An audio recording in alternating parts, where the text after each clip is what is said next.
చెవి, ముక్కు, గొంతు ఎలాంటి సమస్యలకైనా మీకు ఖచ్చితమైన పరిష్కారం లభించే ఏకైక hospital Asian ENT care centre. సంప్రదించండి Asian ENT care centre, Begumpet, Hyderabad.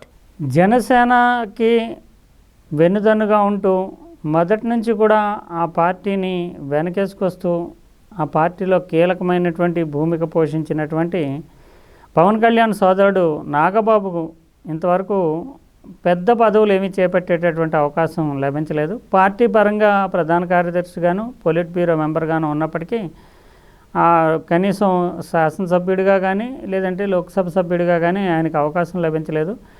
కేవలం ఇప్పుడు పవన్ కళ్యాణ్తో మాత్రమే కాకుండా అంతకుముందు ప్రజారాజ్యం టైం నుంచి కూడా రాజకీయంగా చాలా ఉత్సాహవంతమైనటువంటి పాత్రనే నాగేంద్రబాబు పోషిస్తూ వచ్చారు. కానీ అప్పటి నుంచి ఇప్పటి వరకు కీలకమైనటువంటి అంటే చట్టసభల్లో సభ్యుడిగా కానీ లేదంటే ఏదైనా నామినేటెడ్ పోస్టులు కానీ ఆయనకి లభించలేదు. పవన్ కళ్యాణ్ ఎంతగా అయితే రాజకీయ రంగంలో ఫీల్డ్ లెవెల్లో పోరాటం చేస్తారో పవన్ కళ్యాణ్ మీద కానీ జనసేన మీద కానీ విమర్శలు వచ్చినా లేదంటే మెగాస్టార్ మీద చిరంజీవి మీద ఎవరైనా విమర్శలు వ్యక్తిగతంగా ఎక్కుపెట్టినా తీవ్రంగా ప్రతిస్పందిస్తూ ఎదురుదాడి చేయడంలో నాగేంద్రబాబు చాలా ప్రముఖమైనటువంటి పాత్ర పోషిస్తాడు. దానిని జన సైనికులు, మెగా అభిమానులు నాగేంద్రబాబు ట్వీట్ని ఓన్ చేసుకుంటూ ప్రత్యర్థుల మీద పోరాటమే చేస్తారు సోషల్ మీడియా వేదికగా అని చెప్పాలి.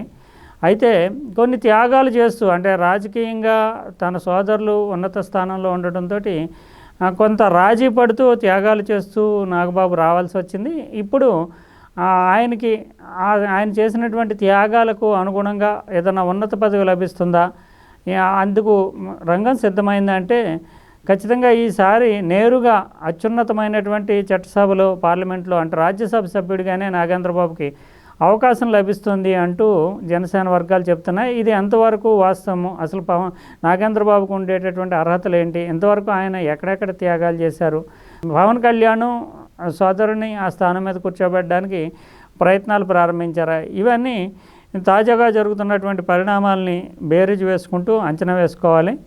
నిజానికి నాగేంద్రబాబు 2009లో ప్రజారాజ్యం పార్టీ పెట్టినప్పుడే రాజకీయంగా ఆయన ఎమ్మెల్యే కానీ ఉన్నతమైనటువంటి పదవికి వెళతారు అనేటటువంటి భావన వ్యక్తమైంది. కానీ ఆ స్థాయి అవకాశాలు లభించలేదు. తర్వాత చూస్తే కనుక 2014లో మళ్ళీ జనసేన ప్రజారాజ్యం అయితే అప్పటికే మూసివేయటం, తర్వాత జనసేన 2014లో వచ్చినప్పటికీ జనసేన ఎలక్టోరల్ పాలిటిక్స్ దూరంగా ఉండాలనుకోవడం, దాంతో నాగేంద్రబాబుకి ఎటువంటి అవకాశం లభించలేదు. 2019లో ఏం పోటీ చేసినప్పటికీ నెగ్గలేనటువంటి పరిస్థితి ఏర్పడింది. ఎందుకంటే ఇండిపెండెంట్గా జనసేన వెళ్ళడం వల్ల. తర్వాత 2024లో తెలుగుదేశం కూటమితోటి జట్టు కట్టి ముందుకెళ్ళినప్పుడు ఖచ్చితంగా నాగేంద్రబాబు లోక్సభకు వెళతారు అని అనుకున్నారు. కానీ అప్పుడు కూడా ఆయనకి అవకాశం రాలేదు. ముఖ్యంగా అనకాపల్లి స్థానం నుంచి, అనకాపల్లి స్థానం అంటే సామాజికంగా గట్టి పట్టున్నటువంటి స్థానము. 2009లో అల్లు అరవింద్ ప్రజారాజ్యం తరపున ఇక్కడ నుంచి పోటీ చేశారు, ఓటమి చేశారు. 2000 తర్వాత కూడా ఇక్కడ నుంచి పోటీ చేసిన ఈ వర్గం సంబంధించినటువంటి జనసేన ప్రజారాజ్యం వర్గానికి సంబంధించి ఎటువంటి విజయం లభించలేదు. కానీ 2024లో మాత్రము తెలుగుదేశం పార్టీతో జట్టు కట్టడంతో ఖచ్చితంగా నెగ్గే అవకాశాలు మెరుగుపడ్డాయి. అనకాపల్లి నుంచి ఈయన పోటీ చేస్తారనుకున్నారు. కానీ భారతీయ జనతా పార్టీకి ఈ సీటుని సాక్రిఫైస్ చేయాల్సి వచ్చింది అన్ని అర్హతలు ఉన్నప్పటికీ.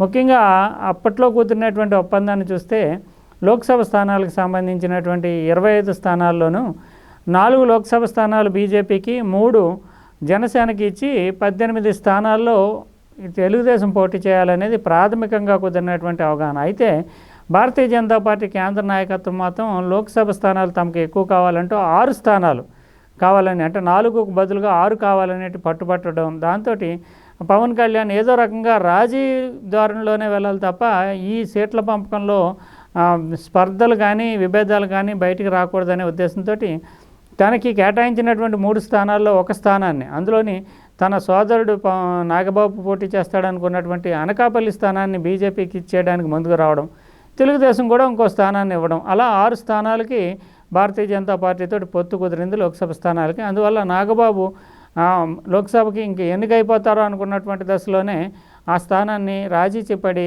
త్యాగం చేయాల్సి వచ్చింది. ఆ తర్వాత కూడా ఇంకా ఏదైనా కీలకమైనటువంటి పదవి వస్తుంది, నామినేటెడ్ పోస్టు ఈ కూటమి చాలా భారీ మెజార్టీతోటి అధికారంలో రావడంతో అనుకున్నారు, కానీ ఆయన ఎందుకో ఆ పక్కన పెడుతూ వచ్చారు. తిరుమల తిరుపతి దేవస్థానం చైర్మన్ పదవి విషయంలో కూడా నాగబాబుని పరిశీలన చేస్తున్నారనే చర్చ నడిచింది. అయితే రాజ్యసభ లాంటి ఉన్నత పదవికి పంపాలి అనే ఉద్దేశంతో, లేదంటే ఇతరత్ర అనేక కారణాల వల్ల కానీ కార్పొరేషన్లు అంటే రాష్ట్ర ప్రభుత్వ అధీనంలో ఉండేటటువంటి కార్పొరేషన్లు కానీ, టీటీడీ చైర్మన్ కానీ, ఇటువంటి వాటికి నాగబాబుని కొంచెం దూరంగానే పెడుతూ వచ్చారు. ఇప్పుడు చూస్తే రాజ్యసభకు 3 స్థానాలు ఆంధ్రప్రదేశ్ నుంచి ఖాళీ అయ్యాయి. వైఎస్ఆర్ కాంగ్రెస్ పార్టీకి చెందినటువంటి 3 సభ్యులు రాజీనామా చేయడము, దాంతో ఈ 3 స్థానాలు ఖాళీ అయ్యాయి. ఇప్పుడు తెలుగుదేశం పార్టీ 3 స్థానాల్లోని 2 స్థానాల నుంచి తాను పోటీ చేయాలని అనుకుంటుంది. ఎందుకంటే రాజ్యసభలో ఒక్క ప్రాతినిధ్యం కూడా లేని పరిస్థితిలో ఇప్పుడు తెలుగుదేశం ఉంది. రాజ్యసభ అసలు పక్షమే లేనటువంటి స్థితిలో ఉంది. అందువల్ల రాజ్యసభ పక్షాన్ని నెలకొల్పుకోవడానికి గాను 2 స్థానాలకి తెలుగుదేశం అభ్యర్థులను పెట్టాలని అనుకుంటుంది. ఇంకొక స్థానానికి మాత్రం భారతీయ జనతా పార్టీ లేదా జనసేనకి ఇవ్వాలనేది తెలుగుదేశానికి ప్రాథమికంగా ఉన్నటువంటి అవగాహన. ఈ నేపథ్యంలో భారతీయ జనతా పార్టీ, జనసేన ఎవరు తీసుకుంటారు ఈ సీట్ని అనే చర్చ ఒకటి ఉంది. నిజానికి బీజేపీ లోక్సభ స్థానాల సంఖ్య పెంచుకోవాలనే ఉద్దేశంతో ఆంధ్రప్రదేశ్ నుంచి 6 సీట్లు అడిగినప్పుడు పవన్ కళ్యాణ్ చాలా చొరవ తీసుకుని తన సోదరుడు నాగబాబు అనకాపల్లి నుంచి పోటీ చేయాల్సి ఉన్నప్పటికీ ఆయన పక్కన పెట్టి బీజేపీకి ఆ సీటును కేటాయించారు. భారతీయ జనతా పార్టీతో కూడా ఆయనకి సత్సంబంధాలు ఉన్నాయి. అందువల్ల బీజేపీ ఈసారి ఇక్కడ నుంచి రాజ్యసభకి ఆంధ్రప్రదేశ్ నుంచి ప్రాతినిధ్యం వహించకుండా ఆ సీట్ని జనసేన తీసుకుంటుంది అనే అంచనాలు ఉన్నాయి. రాజకీయంగా విశ్లేషకులు కూడా ఇదే చెప్తున్నారు. తాజాగా చూస్తే కనుక 2 రోజుల పాటు ఢిల్లీలో ఉన్నటువంటి పవన్ కళ్యాణ్, అమిత్ షాని కావచ్చు, సాక్షాత్తు ప్రధానమంత్రి నరేంద్ర మోడీని కావచ్చు కలిశారు. కలిసిన సందర్భంగా కూడా ఈ రాజ్యసభ స్థానము అంతర్గతంగా పొలిటికల్ చర్చల్లో ఒక భాగంగా వచ్చిందని, బీజేపీ సూత్రప్రాయంగా అంగీకరించిందని చెప్తున్నారు. ఎందుకంటే పవన్ కళ్యాణ్కి ఉండేటటువంటి కరిస్మా, ఇటీవల కాలంలో మహారాష్ట్రలో ఆయన ఎన్నికల ప్రచారం చేయడము, బీజేపీకి సైద్ధాంతికంగా బలమైనటువంటి మద్దతుదారుగా నిలవడము, సనాతన ధర్మం గురించి ప్రచారం చేయడము, అదే సమయంలో చూస్తే కనుక గతంలో ఆంధ్రప్రదేశ్ లోక్సభ ఎన్నికల సందర్భంగా అనకాపల్లి సీట్ని జనసేన ప్రాతినిధ్యం వహించాల్సిన సీట్ని బీజేపీకి ఇవ్వడము, ఇటువంటి నేపథ్యంలో ఈసారి జనసేన రాజ్యసభకు జనసేన కూడా ఇదే మొదటిసారి అవకాశం. అందువల్ల ఖచ్చితంగా ఇవ్వడానికి సూత్రప్రాయంగా అంగీకరించారని తెలుస్తుంది. అందువల్ల పవన్ కళ్యాణ్ ఎజెండా ఏదంటే మంత్రివర్గ పరంగా లేదంటే తన శాఖకు సంబంధించినటువంటి ఎజెండాతో పాటు ఢిల్లీలో చేసినటువంటి పర్యటనలో ఈ పొలిటికల్ ఎజెండాను కూడా చేర్చుకుని ఆయన పర్యటించారు.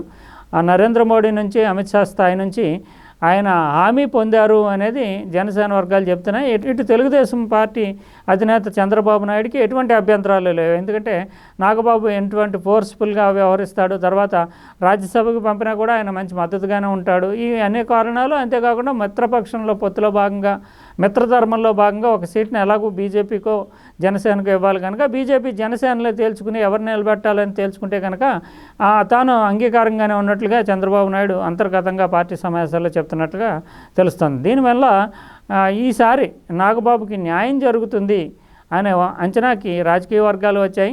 తెలుగుదేశం కూడా అందుకు అనుకూలంగానే ఉంది. భారతీయ జనతా పార్టీ కేంద్ర నాయకత్వం కూడా గ్రీన్ సిగ్నల్ ఇచ్చినట్లుగా తెలుస్తుంది. అందువల్ల పవన్ కళ్యాణ్ తన సోదరుడికి న్యాయం చేయాలి. ఎందుకంటే పోరాటంలో ముందుంటాడు.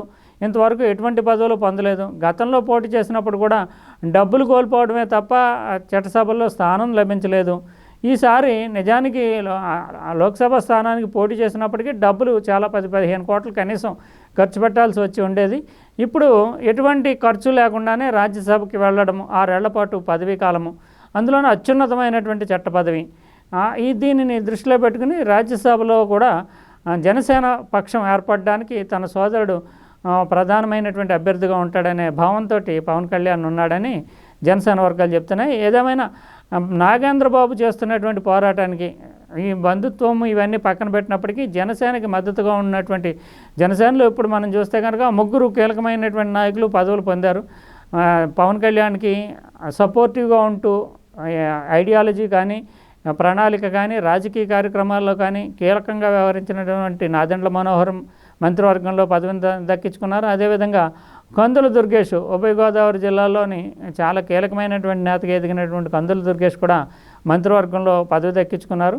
ఇంకా పవన్ కళ్యాణ్కి రాజకీయ కార్యదర్శిగా వ్యవహరించినటువంటి హరిప్రసాద్కి కూడా ఎమ్మెల్సీగా అవకాశం కల్పించారు, విప్గాను అవకాశం కల్పించారు. ఆ రకంగా పెద్ద అంటే మొదటి నుంచి తనను వెన్నంటి ఉన్నటువంటి వాళ్ళకి పవన్ కళ్యాణ్ న్యాయం చేశాడు. కానీ తనకి వ్యక్తిగతంగాను పార్టీ పరంగాను మొదటి నుంచి సపోర్టివ్గా ఉంటూ ఒక ఉద్యమమే చేస్తున్నటువంటి తన సోదరుడికి మాత్రం ఇంతవరకు న్యాయం చేయడానికి కొంత సంకోచము కొంత వచ్చింది. ఇప్పుడు మాత్రం ఆ అవకాశం లభించింది. రాజ్యసభలో జనసేన తీసుకునేటటువంటి స్థానాన్ని నాగబాబుకి ఇస్తారనేటటువంటి అంచనాలను, ఏదేమైనా చివరి దశలో ఏమైనా మార్పులు జరిగి తప్పనిసరి రాజకీయ అనివార్యతలు ఏర్పడితే తప్ప నాగబాబుకు మాత్రం ఈ స్థానం రాజ్యసభ స్థానాన్ని కేటాయించినట్లుగానేనని జనసేన వర్గాలు చెప్తున్నాయి. ఏం జరుగుతుందో మనం కొన్ని రోజుల పాటు వేచి చూస్తే పిక్చర్ క్లియర్ అవుతుంది. వినికిడి లోపం ఉన్న వారికి అడ్వాన్స్డ్ హియరింగ్ ఎయిడ్స్ లభించును. సంప్రదించండి Asian ENT care centre, Begumpet, Hyderabad.